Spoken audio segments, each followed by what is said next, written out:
Happy Tuesday, everybody. Look who's back. That's right. Amedeus is with us. Good to have you back, buddy. Yeah, it's good to be back. Was had a nice little vacation. Am very refreshed now. Good. Um, whilst you were gone, there was the NFL draft, which, there were a couple of taken. Not necessarily teams that I mean, Phoenix is in Atlanta. Bo is in Denver. There were some weird things that went on. Did you think that they would have six quarterbacks drafted in the first round? Yeah, honestly, I didn't think it was going to happen because a lot of the mock drafts we covered, it Right. had a lot of young offensive and a lot of quarterbacks, but we didn't really see a lot of these names like Penix and Nix No. going. So a little bit of a shock there. But I mean, at the end of the day, am I surprised six teams took a quarterback? Not really. We kind of expected it was going to go down like that. We just thought maybe they'd wait till later rounds, but everybody wanted their guy right away. Well, I got I was getting the draft updates on my phone, and I got, um, the pick is in bit, and the Atlanta Falcons choose Michael Penix, and I'm like, did I miss the fact that they might have signed Kirk Cousins? Wasn't it Atlanta that signed Kirk Cousins to a multi-year deal? Um, Come to find out that Arthur Blank called Kurt and said, "Are you cool if we do this?" Kurt said, "Sure." He's not going to be the starting quarterback, and Arthur said no. So onward and upward. They picked Michael Penix, and I guess you're going to shelf him for a couple of years. Yeah, look, I know a lot of people are confused about the pick, and they think it's weird that they signed Kirk and then drafted him. And a lot of people I even see think Penix is going to be the starter after two games of the season. But I think now I don't know if they should have drafted him so high. But then again, the way the first round went, obviously, maybe he wouldn't have been on the board by the time they got another quarterback. So I don't hate the pick because, look, Kirk Cousins is not a bad quarterback, but he's not going to be playing, 5 years from now. So No. And with the way Penix has been injured throughout his college career, it's probably best not to just draft him and throw him to the wolves in his first season. Let him sit behind the guy, learn some tips from Kirk, and then when Kirk's finally ready to hang up the cleats, you have your next guy. Maybe they're trying to do a Green Bay type situation there. Right. A secession plan. Yeah. So Washington, on the other hand, ends up getting Spencer Rattler as an undrafted free agent. Yeah, which is funny because, they drafted Jaden McDaniels number 2, who, good friend of the show, Rye Cape, loves this guy, thought he was one of the best quarterbacks in the country this season. So definitely, a great pick for the franchise right down the street from you there, Jim. But I mean, I think he's going to be a great quarterback. He's definitely going to be starter, but hey, I mean, if they want to bring in Rattler, you never know with these kids, right? Well, maybe Daniels is the bus. Yeah, I think the point I was making is all these quarterbacks go in the first round, 6, right? Spencer Rattler had a pretty decent, resume, and Washington signs him off the street. So I guess my point was all these quarterbacks being taken, one of them who was considered maybe a top 10 quarterback in most drafts, doesn't have to wait because he's now signed with Washington on an undrafted free agent contract. So there you go. Nothing like crazy, and this is nothing like it. So there you go. Speaking of that, let's go to Los Angeles, where the Lakers know they got bounced out of the playoffs. And now they have to make a decision on what happens with LeBron James. And of course, obviously LeBron has a big say in that. So, the Lakers president of basketball operations, Rob Pelinka, drops a little, bomb this morning saying, look, we wouldn't be adverse to taking Bronny James and making him a Laker as we move forward here.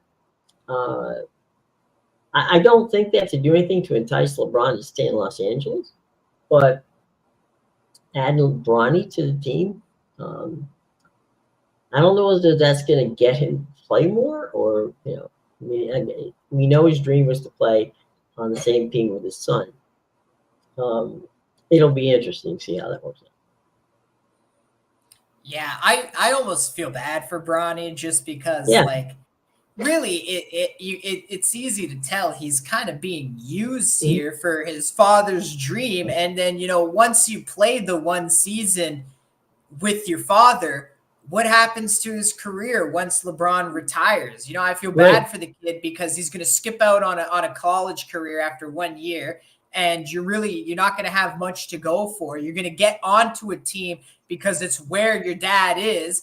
And then once he goes, they have no obligation to play you or even keep you on the team. So what does your career look like afterwards? You could be a G League player for the rest of your life. So I feel bad for the kid. I think his best. I know when you want to play with your father, but you also got to think about do you want a somewhat 10-plus year career in the NBA, or you just want to be one and done 1 year with your dad? Well, the other point I would think would be of concern, at least from my standpoint, is that what if what if LeBron, uh, we're now talking about the locker room, right? That the world is different in a professional sports locker room. Bronny comes in, all the team knows him. I mean, he's been, he's a little since he's a little kid, he's been out, out of the places there. But now he's taken a roster spot of a guy who could potentially help you make a playoff run. So what did we just do? We reduced our roster by a player to placate his father. That's not going to work, too well on that side of the, in the locker room area, where you have to have some solidarity. Do I think that they'll be rude or mean to Bronny James? No, but I would be stunned if they went out of their way to pass the ball to Bronny James, unless he's literally standing under the basket where a layup could be done. Yeah, definitely, and that's great point to make there. He's going to get a lot of, and you don't think he's going to get a lot of hate necessarily, but I think he could get a lot of hate from these guys because that's a great point to make. You're taking up now a roster spot that maybe somebody else who's much better could have had. But we got to have you on, but we got to have you on the team just to make LeBron happy. And you got to remember, these are professional athletes in every sport. They have egos. It's a locker room of egos. And eventually, maybe they don't come out and say it right away, but the other players on the team will build resentment. And eventually those egos will come out.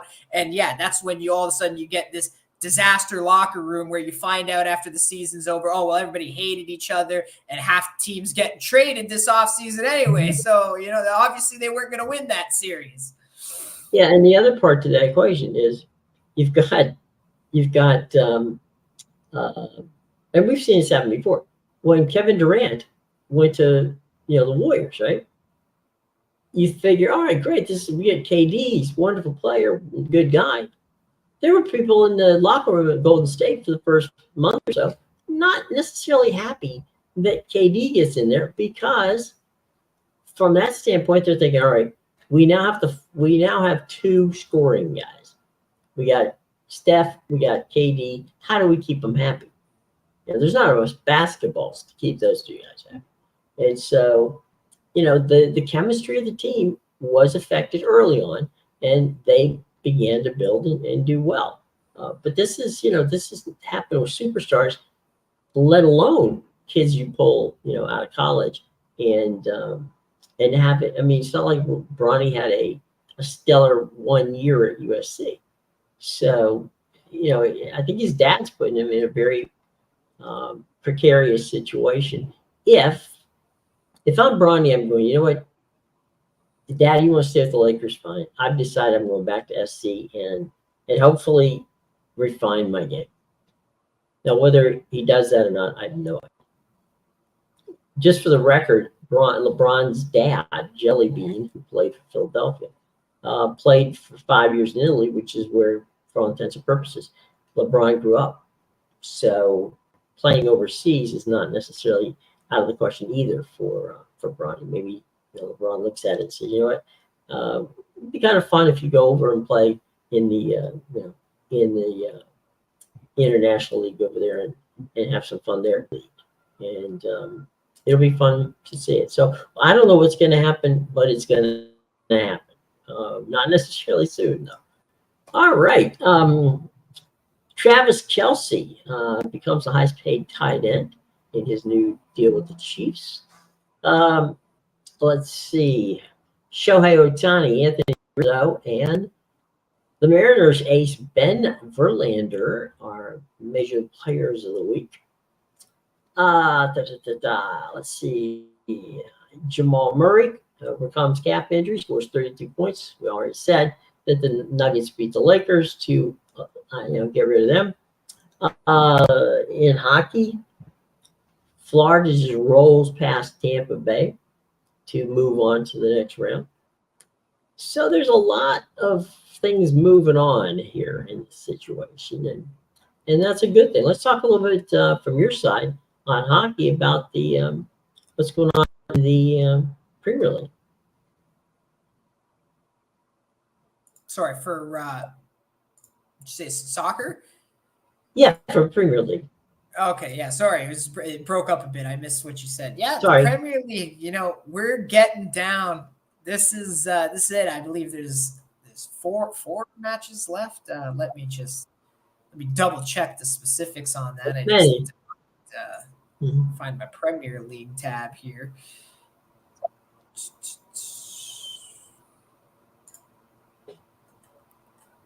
It's got to be 3, 4, or I don't think it's much more than 4. It's actually, you know what? Okay, see, this is why I checked. It's 4 for some teams, it's 3 for others, and then it's 5 for Chelsea. Oh, game in hand, yeah. But yeah, so it's going to be an interesting race here. Obviously, Arsenal has the 1-point lead right now, but Man City has the match in hand. Liverpool has pretty much fallen out of the race completely. They lost in the Merseyside Derby to Everton a week ago, 2-0. And then it didn't help. They followed it up with a midweek match against West Ham, which they drew 2-2. Or I'm not sure if there was a midweek match, but they drew 2-2 with West Ham. It might have been over the weekend, actually. And that was... that was pretty much the dagger for Liverpool. They dropped another 2 points there, and they could still win the title, but it's really bleak for them. They have 3 matches left, and so same amount as Arsenal, and they're 5 points behind Arsenal. So they would need really both City and Arsenal to have a complete collapse here. Right now, Arsenal's got that 1-point lead. Obviously, if Man City wins out, they win the title. So Arsenal can't afford to lose any more matches here. It's going to be interesting because, like I said, Tottenham still has to play. Actually, Arsenal just beat Tottenham, but Tottenham still has to play Man City, and there's still some challenging matches left. So it's not just like Man City is going to walk over the last 4 here. But it's also interesting because, England might end up getting 5 Champions League spots. And if that's the case, then all of a sudden, Tottenham in 5th spot here is thrusted into Champions League instead of the Europa League spot they're currently in. And that's huge because then obviously, Man United, that puts them in a Europa League spot and onward down. But Tottenham's a bit of an interesting case here because let's say England only gets the 4 Champions League spots because nothing's for sure yet. But if they only get the 4 Champions League spots, Tottenham's 7 points behind Aston Villa in 4th place right now. But Tottenham has 2 matches in hand of Aston Villa. So if Tottenham were to win those 2 matches, they're actually only 1 point behind Villa. So they do have a chance to move into 4th place before the end of the season, assuming Villa doesn't win their last 3 matches, if they drop any points in any of those, Tottenham could win out and squeak into 4th place. So definitely it's going to be a fun title race between City and Arsenal down the stretch. That's for sure. It's like I said, Liverpool, it's very bleak for them. It's pretty much City and Arsenal now. But then, yeah, even with, the Champions League race, if the Premier League only gets those 4 spots, Tottenham and Aston Villa, they're going to be going neck and neck to the end of the season. It looks deceiving right now because of those 2 matches Tottenham hasn't played, but they got 15 points on the table still, where Aston Villa only has 9. So definitely this race is not over. And then even with with the Europa and Conference League spots and things like that, you got Man United with 54 points, Newcastle 53, West Ham 49, Chelsea 48, who's on fire all of a sudden, Bournemouth 48, Barcelona, as Sean likes to call them. All of a sudden, we kind of saw a flash of this last season, but now we've really started to see this improvement in Bournemouth this year. They're a team that, they had that hot streak during winter when they were taking advantage of everybody with the condensed schedule, but now they've gotten on another hot streak again. So they got a lot of young players there, Ryan Christie, Sinistera. They got some nasty players for sure. So this is a young, talented team that I think is going to be in the Premier League for a while. And Bournemouth, they might just be working their way up the table. They might be the new Brighton next year. There you go. Absolutely going to be interesting. And, with just in some cases 3 and in some cases 4 games to play, it won't take long for the season to get over. And then we'll find out through the transfer portal where things are going. So we'll see from that. By the way, just bouncing back real quick to the NFL. One of the big winners this past weekend was the Pittsburgh Steelers. They ended up doing something that is Amedeus staple. They built the defense. They rebuilt the defense. And they still ended up with a couple of offensive linemen that they desperately needed. Am I crazy to think that Russell Wilson, or maybe Justin Fields, but more likely Russell Wilson, with these tools that he's got, could keep the Steelers in a potential spot to challenge the Ravens and the Bengals in that division, given what's going on with the Raiders and the Bengals? Well, Ravens. Absolutely. The Steelers, we saw them almost challenge the division last year playing quarterback roulette all season. So this is definitely a team. They lean on their defense, but yeah, if you give them some consistent offense, that's all it really is. Now they have 2 guys potentially who could bring you a consistent offense. And don't look at what Russell Wilson did the last few years because he's a system quarterback, and the system, Hackett tried it, and so did Sean Payton. They tried to force something on him that doesn't fit his style of play, and look at how it turned out. So look, this Russell Wilson, he's not a bad quarterback. He's just a system quarterback. And frankly, I think he has a better coach in Pittsburgh with Mike Tomlin, who will, he'll design the system, he'll design the play calling to fit what he likes and what he needs, because Tomlin knows how to succeed in this league. So on a consistent basis as well, especially when you're given some of the cards he's been given at quarterback. So 100%. I don't know if they challenge the Ravens for the division, but they're a wild card team for sure. I would think. Well, to your point, what's good for Pittsburgh is that both quarterbacks are, RPO guys, the run pass option. So what Russ can run, Justin can run. And so you don't really have to you can, obviously there's going to be some tweaking that Russ doesn't run as much now as he used to run, but he can. Justin does run more than he probably should, but he can be tweaked. So there are nuances to your point, but the nuances, the fact that you've got RPO offense certainly makes it very interesting as you move on into the season. So that was a good one. from that standpoint. Did anybody's draft kind of pop out to you, and you say these guys did really well? Not a specific team. What popped out to me specifically with the draft is I know you were a bit shocked at the 6 quarterbacks getting taken in the first round, but here's the part that shocked me. Did you notice the first defenseman in the entire draft was number 15 overall? Yeah. There was not a single defender that went before 15. And then we wonder why the good teams are just going to be better this year because, we got guys like that I'm going to butcher his first name, Latu or whatever. Latu, who went number 15. Yeah, Latu went 15 overall, and he was the first defenseman pick. Imagine how much other defensive talent went after him to all those good teams lower in the first round. So, it doesn't shock me that the Steelers. He wasn't even an edge rusher.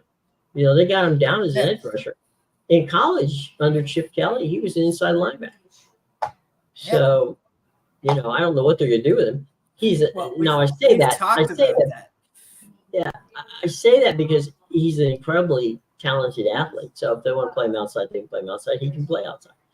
He just didn't play that position in Chip's defense, but it is going to be good. I will say that for me, given the fact that the Commanders traded so many players, they ended up with a lot of draft choices.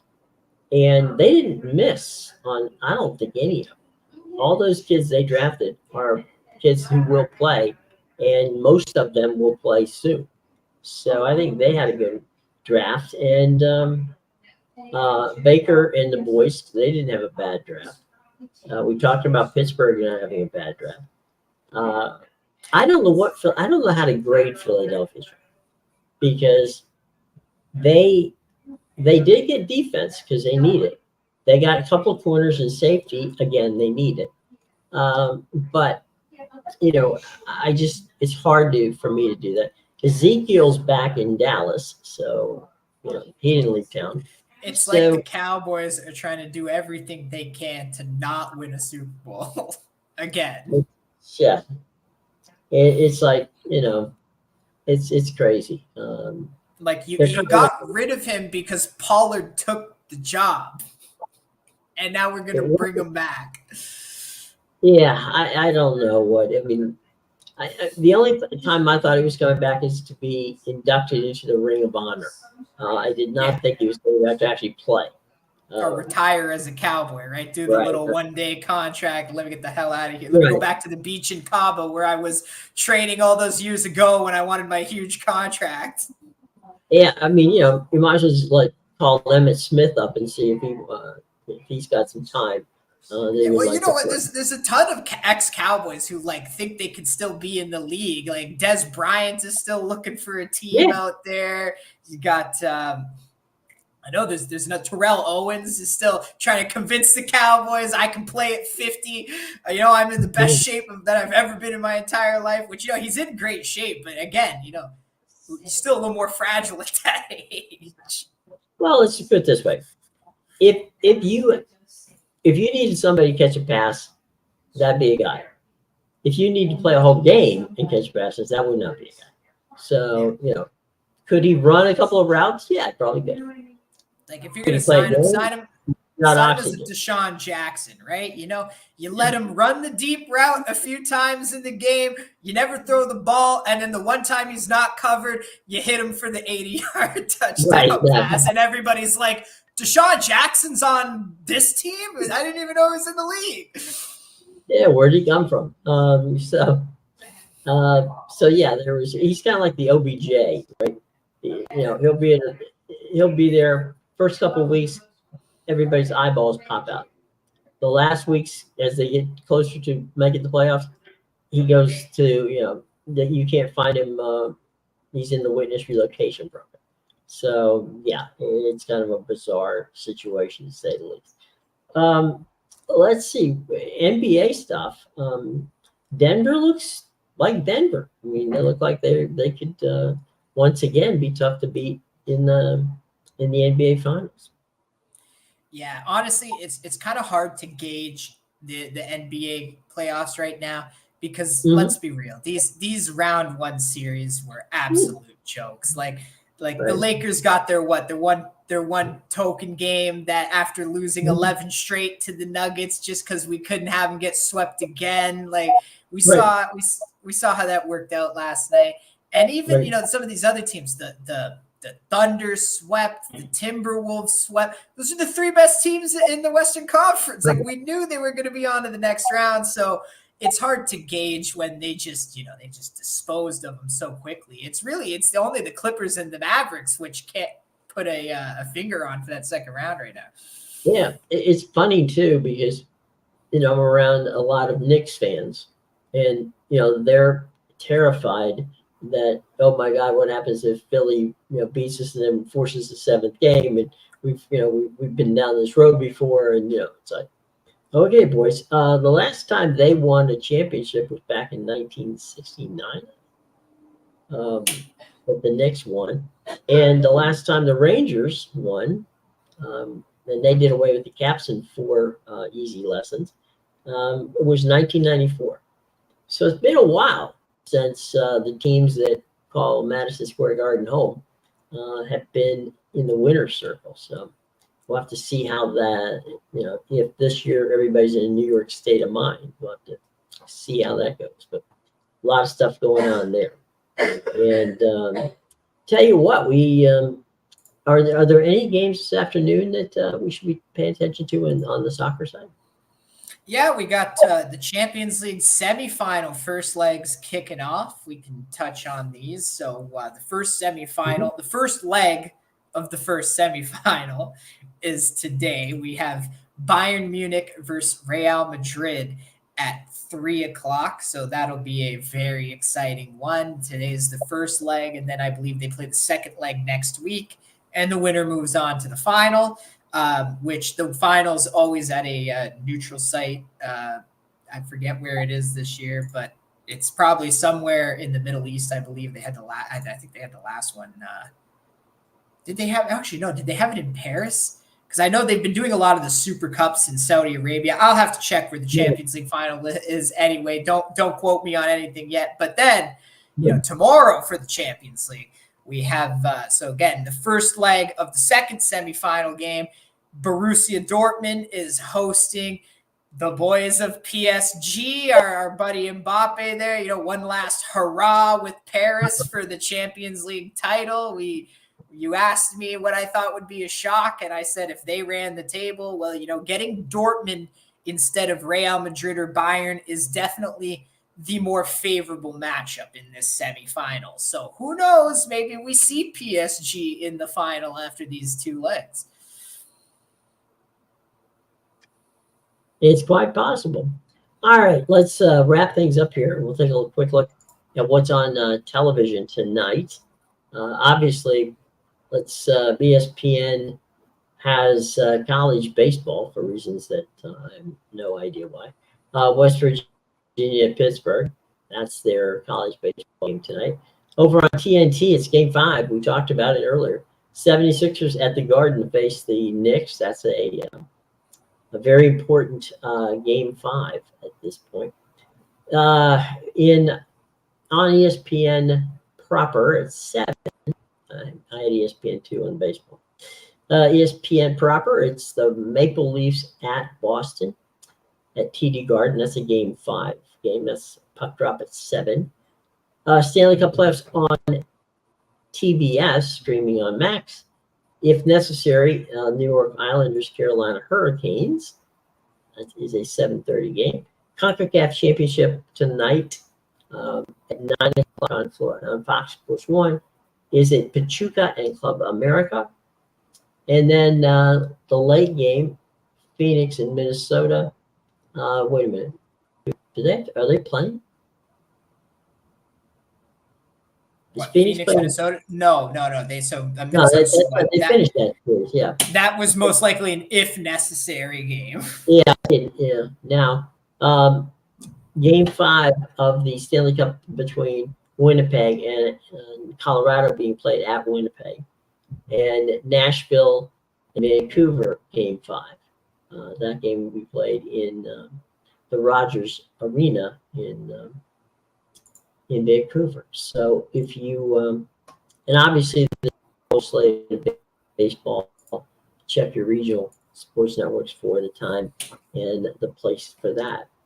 NBC, real quick. NBC just put a bid in hopes of acing out the Warner Brothers Discovery Group, which we used to know as Turner, TNT, and TBS, for the NBA. It's quite possible that the deal will be smaller.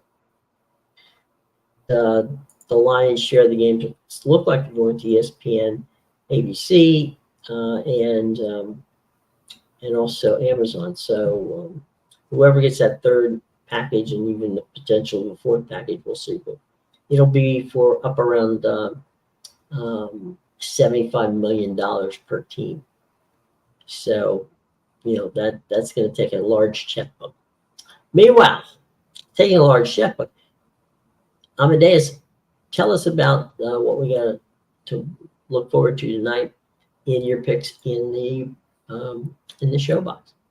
Yes, of course. But before I do that, I just, I'm gonna leave the listeners with a nice little interesting fact here for the NHL and the NBA tonight. Of all the 7 games, only one of the series of these 7 tonight in both sports is guaranteed another game after tonight, because the Cavaliers Magic are tied 2-2. That is the only series. Every other series that plays tonight is 3-1 with a chance to be ended. So definitely some exciting stuff there. But on to the good stuff. Make sure you check out my premium picks at bigal.com, pickadvisor.com, and theinsidersroom.com. The links are in the description below. I'm coming off a nice 6-2 day, including a 5-1 day on the pitch. I've been absolutely crushing the pitch lately. I'm up close to 25 units over the last week and a half or so across all leagues, so absolutely crushing it. You can get my Champions League total of the month that starts at 3:00 on this Bayern Real Madrid game. I went 2-0 in the last round of the Champions League. I had Bayern Munich at the plus 130 and Dortmund at the plus 125. So some nice cashes there. Go get today's winner. I'm a perfect 4-0 with my last 4 10-star totals in the Champions League. So go check that out. And that's not all my action on the pitch. I got a play up in the Argentina Copa de la Liga Profesional for the semifinal later tonight. I also have a play on that CONCACAF Champions Cup game between Pachuca Club America, as well as a Copa de Brazil match in soccer. And if you're looking for that, once all that wins and you're looking for that overnight action, I got a nice 5 a.m. Australian play that you can go get on the pitch for 5 a.m. tomorrow. So make sure you check that out.